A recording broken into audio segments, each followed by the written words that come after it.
So any questions? देखिए, आज का सेशन जो है वो होने वाला है न्यू बॉर्न बेबीज के पेरेंट्स के लिए। बिकॉज जब घर पे कोई नया बच्चा आता है तो हमारे बहुत से सवाल होते हैं, एंड उन सवालों के जवाब देने के लिए कोई नहीं होता।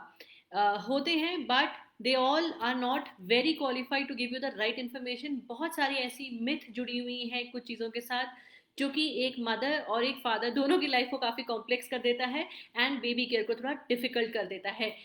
पेरेंट बनने के बाद में आपका फेज, आपकी लाइफ बहुत इंजॉयबल होनी चाहिए, ना कि आपके लिए एक पेनफुल इवेंट बन जाए। That's what I am trying to help out today. आपके कुछ क्वेश्चंस हैं, आप कुछ जानना चाहते हैं, please write in the comment box. It will be lovely to answer it and help you out to the extent as much as I can, and then we can start the session. So आज इस पूरे session में हम लोग जो है बात करने वाले हैं कि पहली कुछ ऐसी मैं आपके साथ में कॉमन चीज़ें शेयर करना चाहूँगी जो कि बहुत बहुत यूज़फुल आइटम्स होती हैं जब आपके घर में कोई न्यू बॉर्न आता है। तो आपके पास क्या क्या होना चाहिए विच हेल्प्स यू अलॉट। उसके अलावा मैं आपको बताऊंगी कि भाई ब्रेस्ट फीडिंग के क्या फ़ायदे हैं। अगर आप ब्रेस्ट फीड नहीं करते हैं और आप बॉटल फीडिंग कर रहे हैं तो भी उसके क्या आप किस तरह कर सकते हैं, कैसे आपकी लाइफ को आप बेटर बना सकते हैं। थर्ड, हम डिस्कस करेंगे कि भाई पोस्टमार्टम डिप्रेशन क्या होता है। ये टॉपिक करने का रीज़न मेरा ये था कि one of my very close friend, वो रिसेंटली मदर बनी थी, and she was going through a lot of questions and lot of doubts, and she asked me कि Divya, why don't you do a session on it, because lot of ladies like me needs it. And actually I am telling you, जब मैं mother बनी थी and मुझे भी उस वक्त बहुत रिक्वायरमेंट थी कि कोई गाइडेंस के लिए मिले, there were few groups on Facebook which helped me a lot. So I am also trying to bring in right information to you at the easiest way और सबसे easiest language में। So आपके कोई सवाल हैं तो प्लीज पूछिए। हाय प्रणव, हाय दिलीप जी, हाय प्रभ। सो कुछ क्वेश्चंस हैं तो प्लीज पूछिए।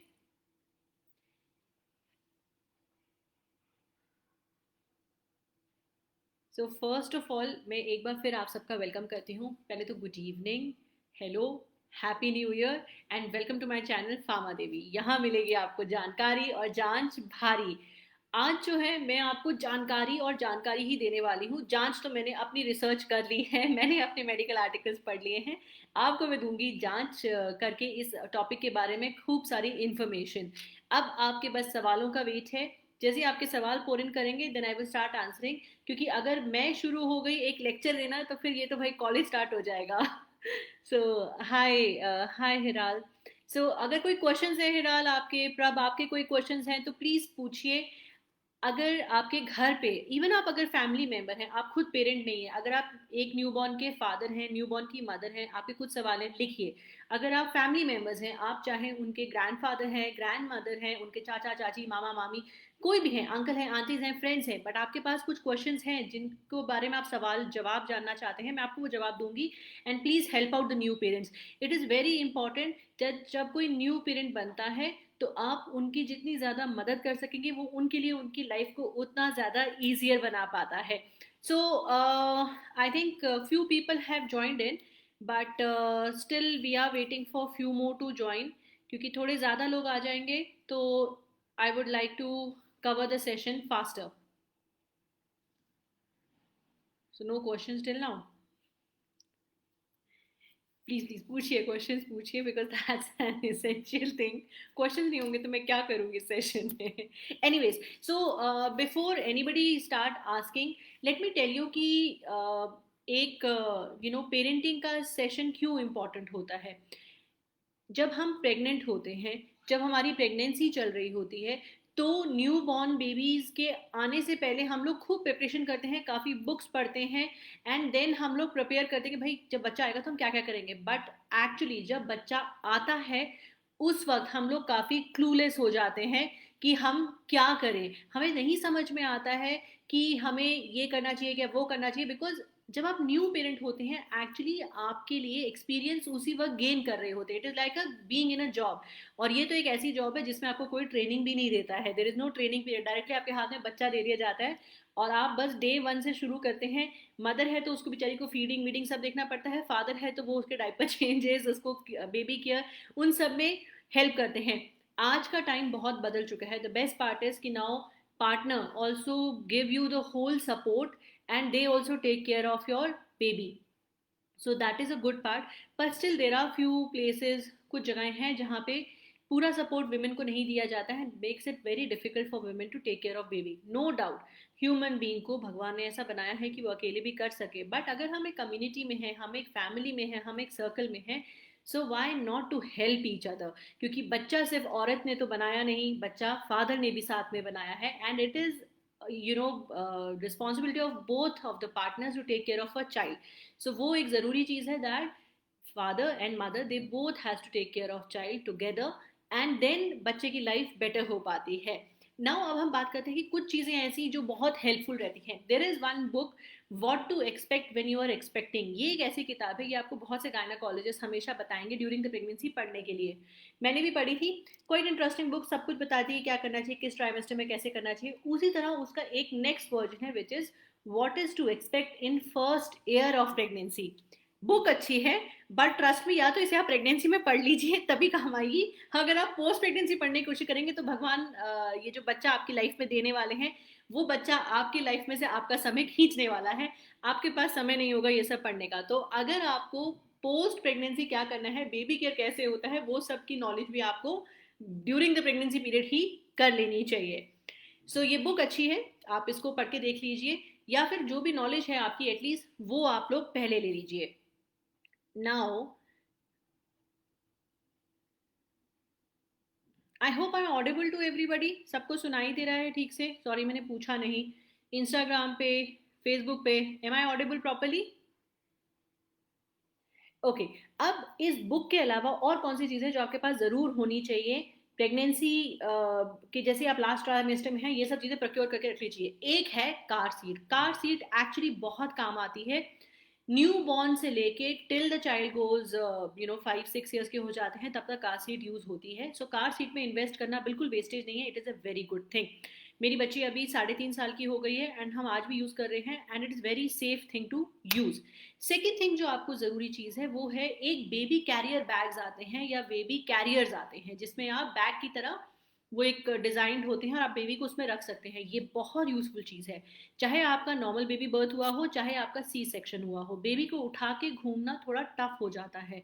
सो एज अ पेरेंट, चाहे आप फादर हैं या मदर, अगर आप बेबी को उस बैग में डाल के थोड़ा वॉक्स लेते हैं, बिकॉज ये आपको करना ही पड़ता है to soothe the baby, because आपके स्टमक में रहने के बाद में बेबी को एक मूवमेंट की हैबिट सी हो जाती है, और वो मूवमेंट हैबिट से बच्चा बहुत जल्दी काम डाउन होता है। तो काम डाउन करने के लिए आपको मूवमेंट करनी पड़ती है। तो ये जो बेबी बैग है ना, ये आपके रेस्क्यू के लिए की तरह काम आता है, एंड ये बहुत बढ़िया चीज़ है। इवन आपको कहीं बाहर जाना है तो आपकी लाइफ थोड़ी ईजी होती है, हॉस्पिटल जाना है, विजिट्स करने हैं, तो this baby bag is much safer option to be used. अब इसके अलावा आपके पास और क्या होना चाहिए? आपके पास, अगर आप ब्रेस्ट फीडिंग मदर हैं, तो आपके पास में एक ब्रेस्ट फीडिंग पंप होना चाहिए। इलेक्ट्रिक वर्जन हो तो बहुत बढ़िया है, it means much more easier. नहीं तो हैंड पंप वर्जन भी आते हैं, they are all good. Pigeon, Philips, there lot of brands which are available. जो भी आपको सूट करे आप वो परचेज कर सकते हैं। What else you need is a beautiful swaddling cloth. Swaddling cloth is कि एक, खासकर आप देखें तो कॉटन के जो ममा के दुपट्टे होते हैं आपकी मदर के, दे आर द बेस्ट। सो अगर आप वो कॉटन के दुपट्टे खूब सारे कलेक्ट करके वॉश करके डिटोल में वॉश करके रख देते हैं पतले, they are best thing to use for a swaddling of child. दो स्वेडल्स प्रॉपरली भी आते हैं काफ़ी ब्रांडेड कॉटन के, कोई अलग अलग फैंसी तरीके के, बट नॉर्मल माँ का दुपट्टा भी आपका काम आ सकता है, या आपका दुपट्टा भी। So hi Pranav, thank you for joining in. अब इसके अलावा और आपको क्या चाहिए? एक मेडिसिन है जिसका नाम है कॉलिकेट। कॉलिकेट जो है ये एक ऐसी मेडिसिन है जो आपको बच्चे को सेकेंड मंथ ऑनवर्ड तो देनी ही पड़ती है काफ़ी बार, क्योंकि बच्चों को इंटेस्टाइन ग्रो कर रही होती है, कॉलिक ग्रो कर रहा होता है, और बच्चों को काफ़ी ज़्यादा पेन एपिसोड्स हो रहे होते हैं स्टमक में, which make their life more disturbing, खासकर रात को, बिकॉज उनकी body is getting use to the fact कि रात के टाइम पे डाइजेशन करनी है और स्लीपिंग करनी है। तो वो एक सेकेंड मंथ जो है थोड़ा सा टफ जाता है बच्चों का, तो ये कॉलिकेट काफ़ी काम आती है, तो ये आपके पास होनी ही चाहिए। उसके अलावा आपके पास होनी चाहिए डाइपर रैश क्रीम। अब सुमैक करके एक क्रीम है, वो बहुत बढ़िया है। वो ना मिले तो there are other versions, Kailash Jeevan बहुत अच्छा डाइपर रैश क्रीम की तरह काम करता है। थर्ड आपके पास में सेबामेड के डाइपर रैश है, नहीं तो चेको के आते हैं। हर हर ब्रांड के अपने अपने हैं, जैसे डाबर ने भी अभी न्यू बेबी रेंज प्रोडक्ट निकाले हैं, जॉनसन, सबके डाइपर रैश क्रीम्स आते हैं, तो कोई भी डाइपर रैश क्रीम आपके पास होनी ही चाहिए। दिस सुमैक, then Sebamed, they are really good, they work very fast on the diaper rash. So diaper rash की क्रीम आपके पास होना बहुत ज़रूरी है, बिकॉज बच्चों को बहुत फ्रीक्वेंट यूरिनेशन, बहुत फ्रीक्वेंट मोशन होता है आफ्टर द बर्थ, क्योंकि इंटेस्टाइन फर्स्ट टाइम ओपन होती है, तो उनको रैशेस से बचाना बहुत ज़रूरी है। तो फ्रीक्वेंटली उनका क्लीनिंग और उनको न्यू क्लॉथ डाइपर लगा देना is very very important. Cloth diaper ज़्यादा यूज़ करिए then the normal diapers, because cloth diapers जो है आई नो आपके लिए थोड़ा टफ होते हैं, बट डे के टाइम में अगर आप क्लॉथ डाइपर्स यूज़ करते हैं और रात के टाइम पे सिर्फ डाइपर यूज़ करते हैं, तो आप थोड़ा सा बच्चे को ब्रीदिंग टाइम देते हैं स्किन को। So that's what my suggestion is.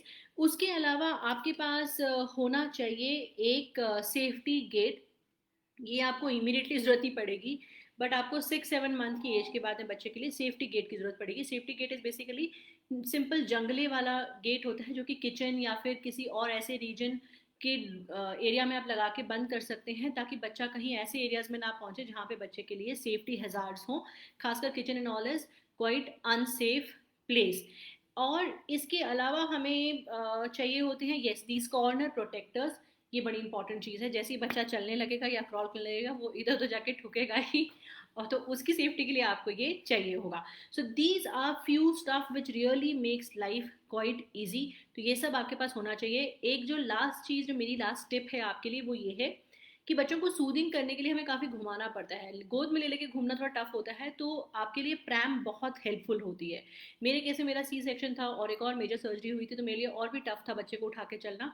तो आई यूज टू पुट, मैंने प्रैम में एक पिलो लगा लिया था, पिलो के ऊपर ब्लैंकेट्स लगा के मैं अपनी बेबी को उसमें बिठाती थी, and then I use to go for walk within the house itself, एंड वो सो जाती थी इजीली प्रैम में। सो ये प्रैम भी आपके लिए काफ़ी हेल्पफुल हो जाता है, जहाँ पे बच्चा एक स्लीपिंग पोजीशन में रह सके। तो दीज आर द फार्मा देवी टिप कि भाई आप अपनी पेरेंटिंग को थोड़ा आसान कैसे बना सकते हैं। अब अगर आपके कोई सवाल है तो प्लीज़ पूछिए, फिर उसके बाद में हम आगे चलेंगे कि भाई ब्रेस्ट फीडिंग के क्या फ़ायदे होते हैं, उस पर भी हम बात करेंगे, और पोस्टमार्टम डिप्रेशन क्या होता है उसके बारे में भी हम बात करेंगे। So any questions?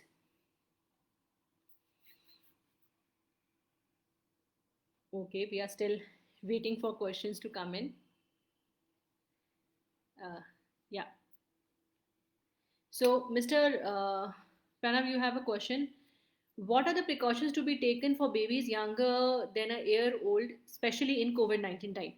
See, देखिए प्रणव जी, अगर तो मदर को कोविड है या फादर को कोविड है, तो आप उसके इसमें तो ज़्यादा कुछ कर नहीं सकते प्रिकॉशंस लेने के लिए। Fortunately body is such a beautiful system which God has given that अभी तक जितने भी कोविड मदर से बच्चों को कोविड या तो हुआ नहीं, और अगर बच्चों को कोविड हुआ भी तो बच्चे हैव रिकवर्ड वेरी फास्टर। सो अगर पेरेंट को कोविड है तो बच्चे जल्दी रिकवर फिर भी कर जा रहे हैं, ठीक हो जा रहे हैं। अदरवाइज जब घर पे न्यूबॉर्न आता है, किसी को कोविड भी नहीं है, तो it is best to keep distance, it is best to call in less and less people, ताकि बच्चे का एक्सपोजर कम हो किसी भी कोविड इन्फेक्टेड पर्सन के, एंड बाकी सैनिटाइजेशन मेंटेन करिए। Now, Mr. Dilip has a question. Is it necessary to keep the fully protected and immunized pets away from newborn? No mister Dilip, ये ज़रूरी नहीं है कि आप अपने पेट्स को दूर रखें बच्चों से। They can connect to kids easily. Only thing is कि आप सैनिटाइजेशन मेंटेन करें, कि अगर पेट ने बच्चे को अपनी टंग से प्यार कर दिया है, चाट दिया है, तो आप बच्चे को वाइप कर दीजिए, बिकॉज जो डॉग है उसकी टंग के सलाइवा के साथ में थोड़े और जर्म्स एंड बैक्टीरिया भी ट्रांसफर हो सकते हैं। So if the things are taken care then it is fine. So it is not important कि आप पेट्स को दूर रखें, rather pet if they are around, kids also grow very well in life. उसके अलावा अब हमारा क्वेश्चन आया है मिसेज इंदू जी से। Can you recommend a first aid response for choking in baby? Mrs Indu, आपने एक ऐसा क्वेश्चन पूछा है which is quite emotional question for me also, because I have been through a situation wherein my kid choked on my own breast milk. So my child was very very uneasy whole night, तो वो सो नहीं पाई थी colic pen की वजह से. And morning में जब वो सो पाई तो I was trying to feed her, and मेरा ध्यान नहीं गया, पता नहीं क्या हुआ, and on my feed only she started choking. Luckily my father was there. उन्होंने उसको सिंगल फिंगर से चोक को क्लियर किया, पाथ को, एंड उसके बैक पे मसाज देके उसको हेल्प आउट किया.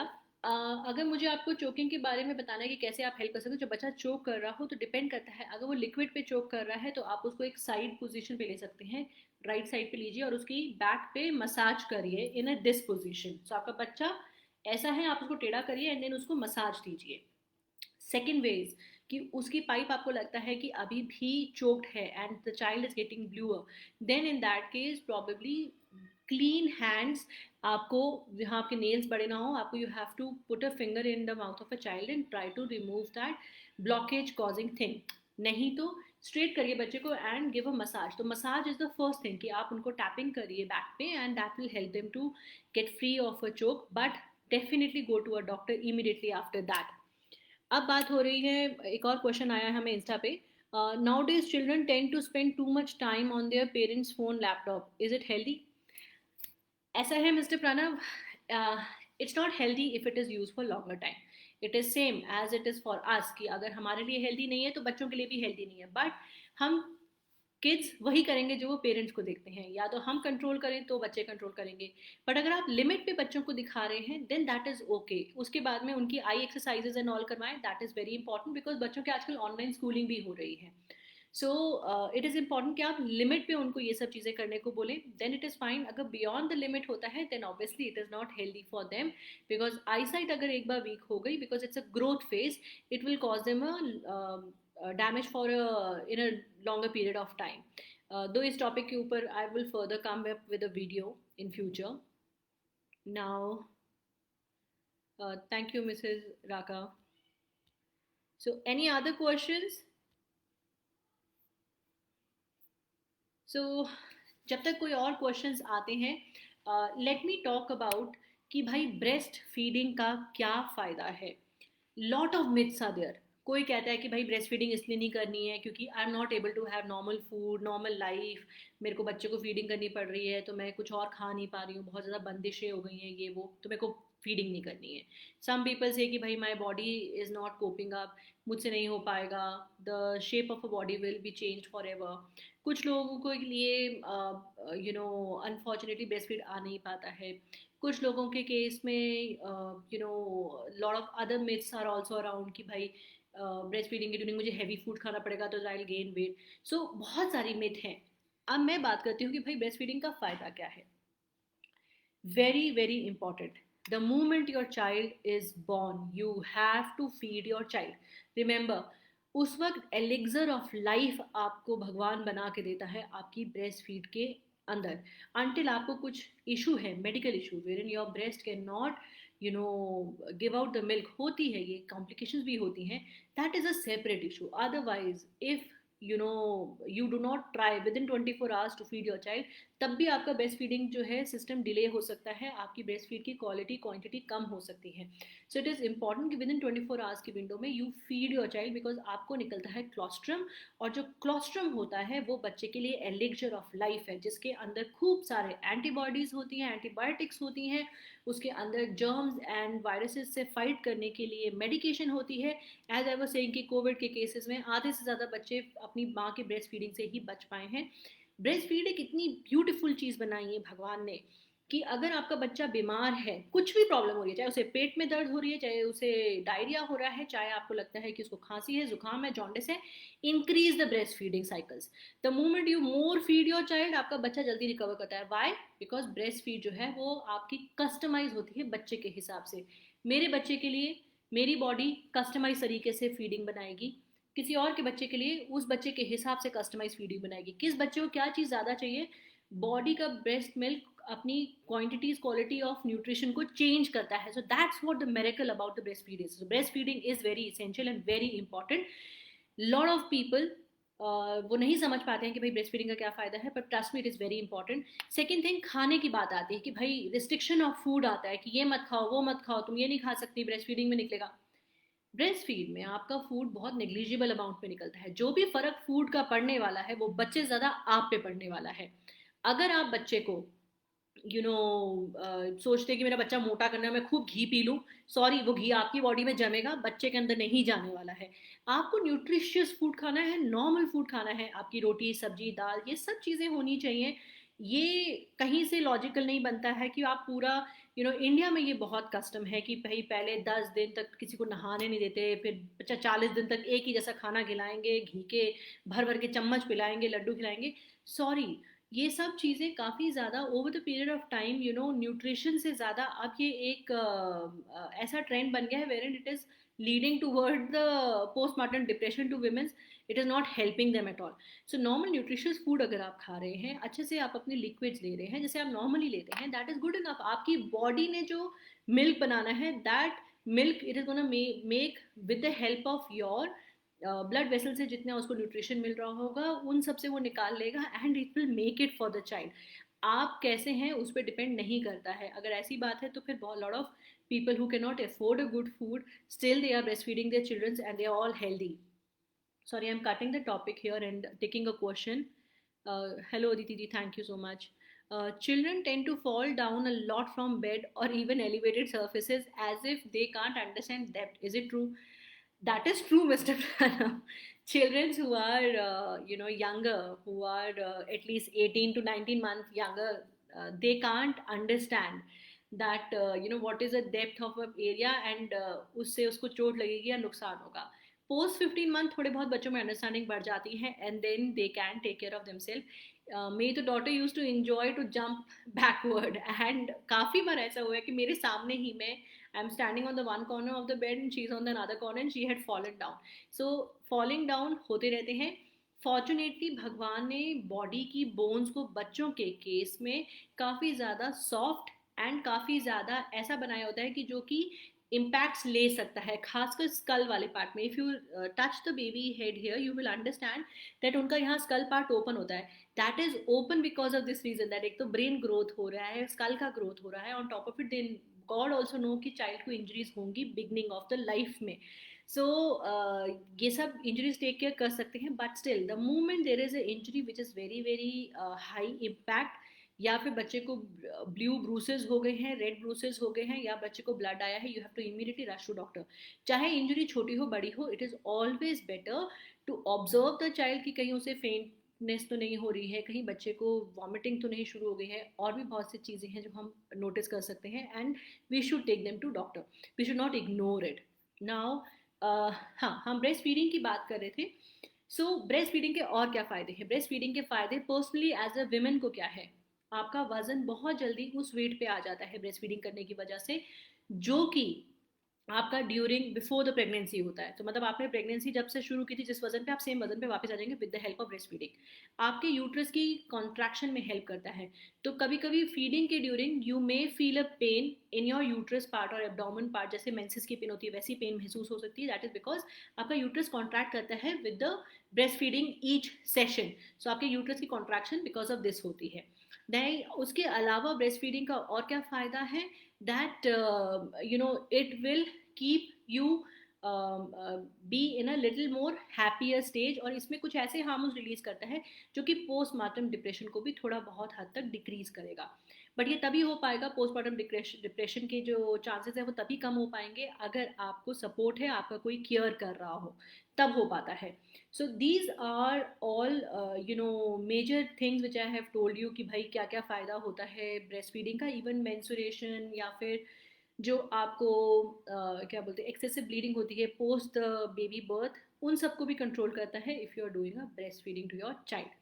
अब कुछ केसेस में ऐसा होता है, unfortunately mothers are not able to release breast milk, तो वहाँ पे फॉर्मुलेशन मिल्क के भी सपोर्ट होता है। बट अगर आप ब्रेस्ट फीडिंग मदर हैं, प्लीज़ कभी किसी की ये बकवास मत सुनिएगा कि आपको कम दूध आ रहा है, ये है वो, ऐसा कुछ नहीं होता है। आपके पास इनफ मिल्क होता है। बेबी के रोने के बहुत कारण होते हैं। बेबी को आपको हग करना है, वो तब भी रोएगा। बेबी को सूसू जाना है, वो तब भी रोएगा। पॉटी जाना है, तब भी रोएगा। उसको थोड़ी भूख लगे, तब भी रोएगा। So there are multiple reasons that child cry for, not only for the reason like lot of people they come and tell कि भाई तुम्हारे तो breast feed में कुछ problem होगा तभी बच्चा इतना रोता है. No, there are many other reasons.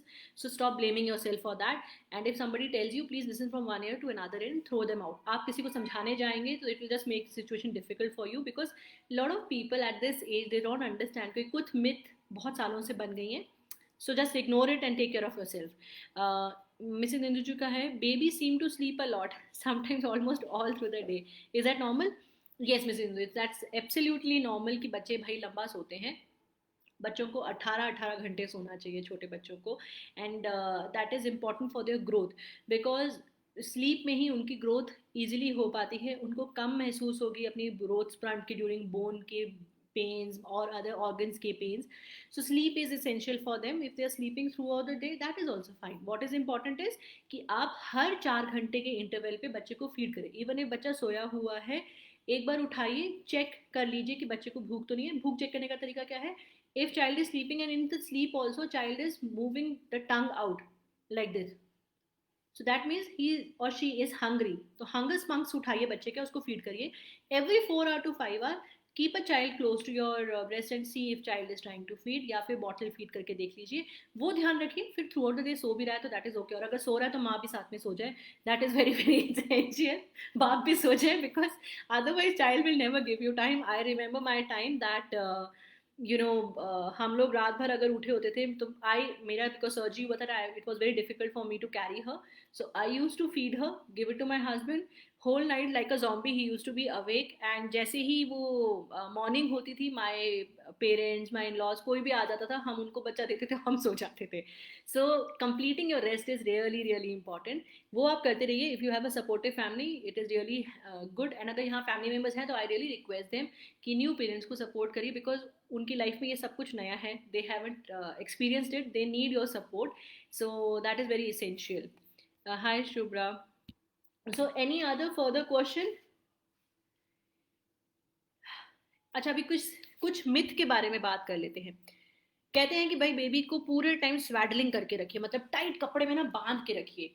Not required, not that कि आप उसको एवरी टाइम बांध के रखिए. आई अंडरस्टैंड कि वो स्टमक के इन्वायरमेंट को मिमिक करता है और बच्चे को सूट करता है, तो पहले एक आध महीना आपने किया तो ठीक है, बट उसके बाद में you start giving time for child to move out the bones and feel relaxed. So if you ask me, मैंने अपनी बच्ची को स्वेडलिंग बहुत कम की है and my child has grown well. So swaddling is not 100% essential, but हाँ, बहुत बच्चा क्रैंकी हो गया and you want to soothe them, तो स्वेडलिंग हेल्प करता है. एक और मिथ जो है कि वो है ये है कि बच्चे को बहुत गर्म रखा जाए पूरा टाइम, एकदम कोई पंखा ना लगा हो, चाहे गर्मी का मौसम भी हो. नहीं, आपको बच्चे का टेम्परेचर उतना मेंटेन करना है कि मान लीजिए आज का टेम्परेचर बाहर का इतना है कि मैं एक शर्ट पहन के कंफर्टेबल हूँ, तो मुझे बच्चे को उस इतनी शर्ट के अलावा एक एक्स्ट्रा कपड़ा ऊपर होना चाहिए. मतलब एक एक्स्ट्रा और कपड़ा होने say that is enough for maintaining the temperature, because बच्चे का टेम्परेचर लॉस होता है इमीडिएटली आफ्टर बर्थ, तब उसको ढकना जरूरी है 3 to 4 डिग्री का. बट लेटर ऑन अगर आप अपनी रिक्वायरमेंट से सिर्फ एक कपड़ा एक्स्ट्रा बच्चे को पहना के रखते हैं तो that is enough. That's what my doctor told and that help me. So मेरी डॉटर के केस में मैं बस इतना करती थी कि अगर मान लीजिए that was a rainy season, कभी विंटर हो जाते थे बीइंग इन हिमाचल, तो what I used to do is कि अगर मैं फुल स्लीव में हूँ तो मैं उसको एक छोटी जैकेट पहना देती थी. बट जैकेट के ऊपर 4 कंबल और फिर उसके बाद एक रजाई नहीं, फर्नेस नहीं बनाना है बच्चे का, because over sweating of child will also lead to the weakness. अगर हमें ओवर स्वेटिंग होगी तो हमारे साथ क्या होता है, जब हम जिम करते हैं तो क्या होता है, we lose weight, right. Over heat नहीं करना है, नॉर्मल हीट. एक्सेसिव गर्म पानी से नहलाने से बच्चा हेल्दी रहता है. नो, आपकी बॉडी के अंदर टेम्परेचर क्या है, 38 डिग्री, इससे ऊपर थोड़ी है. तो 38-39 डिग्री के टेम्परेचर, जो टचिंग के लिए वाटर जितना आपके लिए अच्छा एक वार्मथ है, उतने से नहलाइए. ठंडे पानी से मत नहलाइए, बट उतने से नहलाइए, ओवर हीट नहीं करना है बच्चे को. Do not burn the skin of your child. I have gone through it and I am telling you please do not do it, because हमने अपनी एक मेड के केस में हेल्प ली थी किसी की. उन्होंने उसको इतने तेज पानी से नहलाया कि मेरे बच्चे की स्किन का काफ़ी ज़्यादा कलर बर्न आउट हुआ था and we could see that burn. So avoid that. उसके अलावा बात होती है दैट मदर को फॉर 10 डेज कहीं नहाने नहीं दिया जाता है, कहीं 20 डेज, कहीं 40 डेज, अलग अलग इंडिया में अलग अलग चीज़ें चल रही हैं. नो, कहाँ पे ये लिखा है या कहाँ पे ये है कि ना नहाने से आप हेल्दी रहोगे? सॉरी, नहीं नहाने से सिर्फ जर्म्स और बैक्टीरियाज ही आपके अराउंड आएंगे. So it is important that you take a bath with a warm water. Cold से मत लीजिए, ऐसा टेम्परेचर मेंटेन करिए जो आपकी बॉडी का टेम्परेचर है, सो दैट कि आप बीमार ना पड़े. राइट. उसके अलावा खाने के ऊपर restriction, excessive of restrictions are not required. If you are taking healthy food, आपकी डाइट कंप्लीट हो रही है, दैट इज़ इनफ. बहुत सी जगहों पे ये भी कल्चर है कि एक ही तरह का खाना लेडीज़ को खिलाया जाता है. Sorry, that is a torture. Confinement में अगर डाला है किसी को 40 दिन के लिए, आप खुद सोचिए वो 40 दिन की जेल कैसे किसी को अच्छी लगेगी, कि आप बिल्कुल बाहर नहीं जाने दे रहे, किसी से मिलने नहीं दे रहे. Make it normal for them. जो इम्पॉर्टेंट चीज़ है वो है कि उन्हें रेस्ट मिले, ताकि वो बेबी के साथ में ज़्यादा स्पेंड टाइम कर सके और इजीली जल्दी रिकवर कर सके. That was a aim for giving them those 40 days of rest. ये एम नहीं है कि भाई उनका खाना रोक दिया, किसी से बात करना रोक दिया. This all lead to the postmortem depression. अब एक चीज़ टर्म होती है बेबी ब्लूज. बेबी ब्लूज तो मोस्ट ऑफ द मदर्स को होता है, और वो पहले 2 से 10 दिन के बीच में ही हो जाता है बच्चे को. बेबी ब्लूज का मतलब होता है कि जब आपको बच्चा होने के बाद में थोड़ा डिप्रेसिव महसूस होता है, कि suddenly my body has change, suddenly आप सो नहीं पा रहे हैं, आपकी ईटिंग हैबिट चेंज हो गई, lot of change has happened in life. आपको समझ ही नहीं आता कि नया बच्चा आ गया हाथ में तो क्या करूँ मैं. तो वो उस तरह से डिप्रेशन हिट होता है. विमेंस को भी होता है, मेन को भी होता है. राइट. सो 10 दिन के बाद में वो डिप्रेशन थोड़ा ठीक होने लगता है, देन पीपल गेट बेटर. ये काफ़ी केसेस में ऐसा होता है that they get better. But unfortunately around 22% of overall population of the women go under post-mortem depression, which has led to suicide, which has led to the killing of a child, which has also led to a very other different situations. ये बहुत sad चीज़ है, ये हो रही है. So around 50% of the population is actually going through postpartum depression. So ये बहुत important है दैट आप सपोर्ट करें, नॉट ओनली सपोर्ट करें for care of a child, but also support for the fact that if she is a mother, she is doing her best. And super woman बनने की किसी को ज़रूरत नहीं है. Please do as much as you can. आप super women बनने जाएंगे तो आपकी लाइफ सिर्फ डिफ़िकल्ट होती जाएगी. एंड पोस्टमार्टम डिप्रेशन को सबसे इम्पॉर्टेंट चीज़ जो देखने की है कि सडनली आप इमोशनल हो जाते हैं, टीयर्स में बर्स्ट हो जाते हैं, एंग्शियस हो जाते हैं, आपको बच्चे के साथ में हैप्पीनेस से ज़्यादा डिप्रेसिव फीलिंग्स आती हैं, आपको लगता है कि आप अपने लिए कुछ नहीं कर पा रहे हैं, आप इरिटेबल हो गए हैं, आप बहुत जल्दी अपना गुस्सा लूज कर रहे हैं. This all are the symptoms of postmortem depression या फिर बेबी ब्लूज. ये 10 दिन तक रहते हैं तो ठीक है, अगले 15 से 20 दिन ऑफ चाइल्ड बर्थ के उसमें ठीक हो जाए तो ठीक है. बट अगर बियॉन्ड 2 वीक्स ये रहता है तो please go and speak to your doctor. Lot of gynaecologist, lot of people in medical side, उनको ये पढ़ाया जाता है कि पोस्टमार्टम डिप्रेशन एक बीमारी है, but lot of doctor forget to address it. So it is very important that आप इस इशू को एड्रेस करवाएं. अगर आप ऐसा हो रहा है तो take a help, speak to people, speak to your family.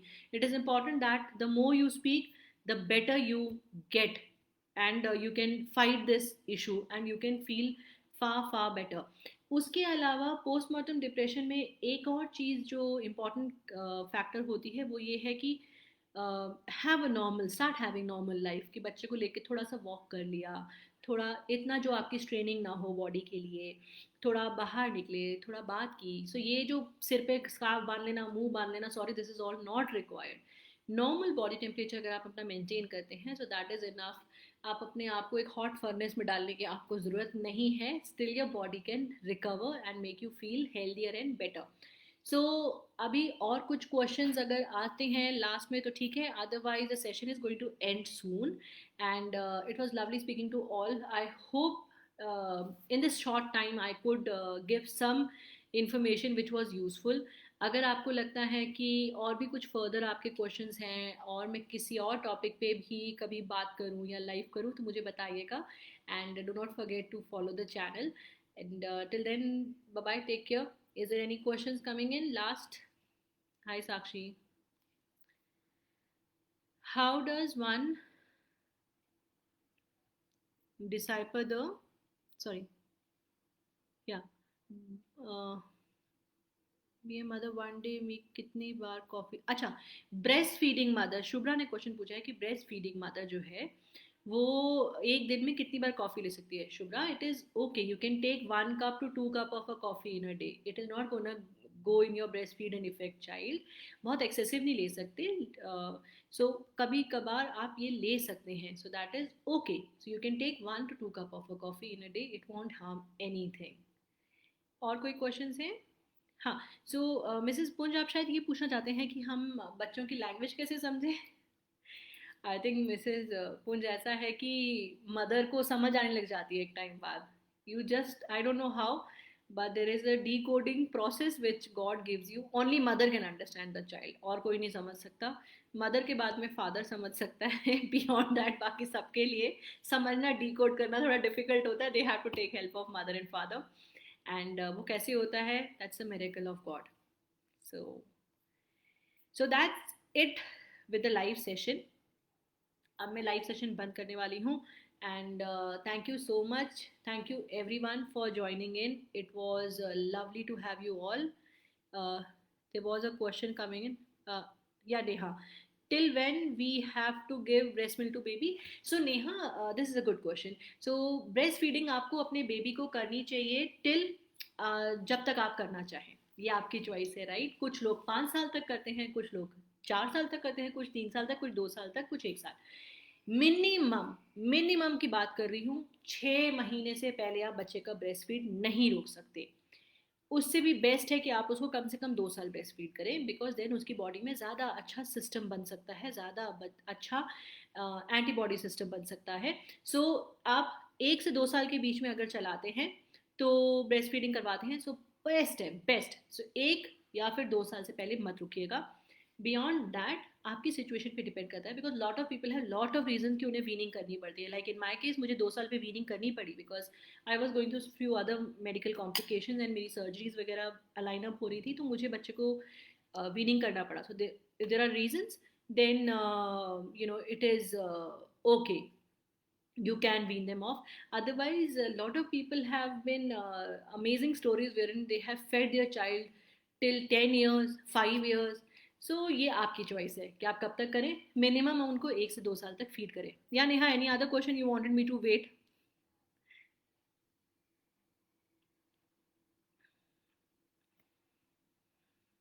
So I think that's it. I have now tried to answer as many questions as possible. You're welcome, Neha. Any other questions? Further अगर आपके कोई भी question है, please write me, I love to answer back. ये आपने मेरा देखा होगा मेरे यूट्यूब पे कितनी भी दिनों बाद भी वीडियोस पे क्वेश्चन आते हैं. आई जनरली आंसर, मेरे फेसबुक पे आते हैं तो, because I love to answer intelligent question.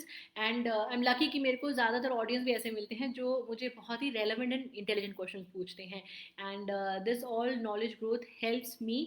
And obviously मैं फर्दर आपके साथ शेयर करती हूँ तो मुझे बहुत बढ़िया लगता है. So thank you all, and see you soon in my next video. And next video is also going to be very interesting and useful. आप की क्या रिक्वायरमेंट्स हैं, आप कौन से हेल्थ टॉपिक्स पे चाहते हैं कि मैं बात करूं, या कौन से प्रोडक्ट्स के रिव्यू चाहते हैं कि मैं करूं, खासकर ओवर द काउंटर और हेल्थ केयर प्रोडक्ट्स के बारे में.